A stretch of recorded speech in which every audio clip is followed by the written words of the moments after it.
Today, we're diving into a really fascinating and honestly, a kind of unsettling idea from a paper by Kei Takahashi. It's all about information that doesn't just tell you something, but actually literally changes the way you see the world. So, let me just start with a question. Think about this for a second.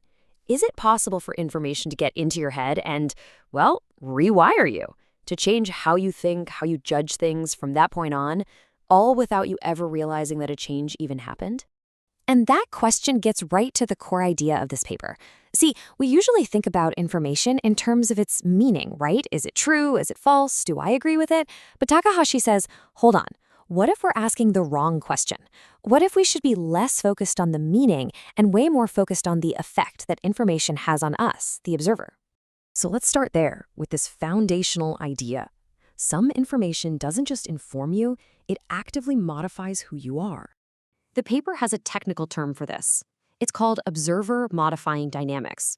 Now I know, that sounds a little academic, but the idea is actually pretty straightforward. This isn't just about changing your mind on one topic. No, this goes deeper.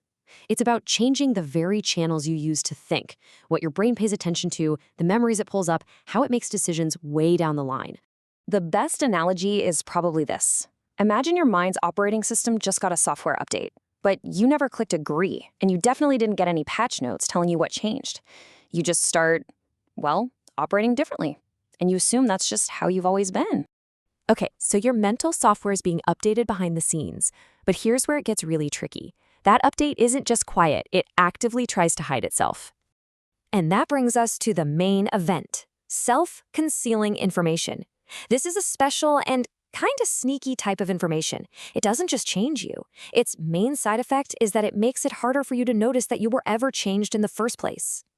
And that's the twist. The information does its work, and then it cleans up the crime scene. It erases its own footprints.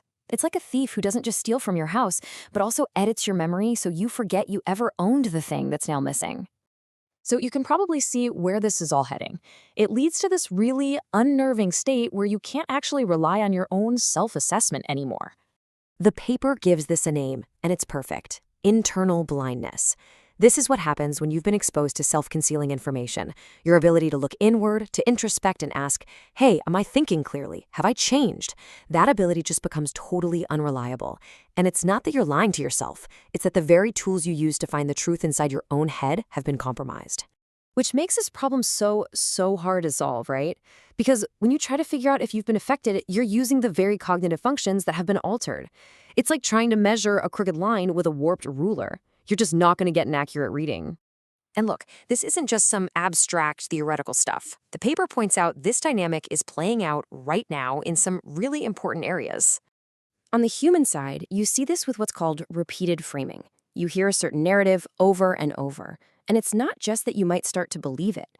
What really happens is that your sense of what's a relevant or credible argument begins to shift, and you genuinely believe you're thinking for yourself, but the goalposts have been moved without you noticing.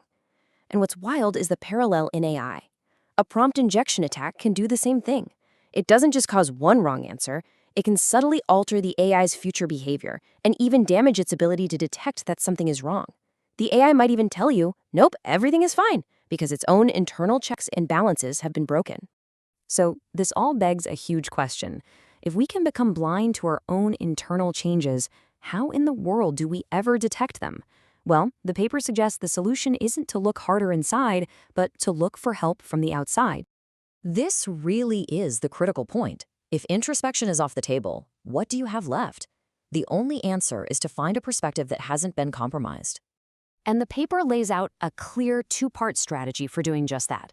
First, you have to use what it calls external anchors, and second, you need to perform a delayed audit. So what does that mean? Well, external anchors are just sources of truth that exist outside of your altered state. For an AI, that might be an unchangeable log of its past actions. For you, it could be your old journals or a trusted friend who can give you an honest baseline. And a delayed audit? That's basically becoming a detective for your own mind. It's about looking back at your behavior and thinking over a long period of time to spot those slow, gradual patterns of change that were completely invisible to you in the moment. So what's the big takeaway from all this? It means we need a fundamental update to the way we approach information itself. It all comes down to a really profound shift in the questions we ask. The old question was always, is this information true or false?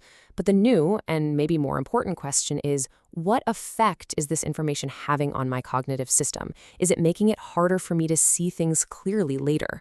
We have to go from being just consumers of content to being systems analysts of our own minds. And that leads us to the final thought I want to leave you with. As we try to make sense of this incredibly complex world, maybe the most important question we can ask ourselves is this: what are my external anchors? What are the stable, reliable points of reference that I can use to make sure I haven't been changed without my knowledge?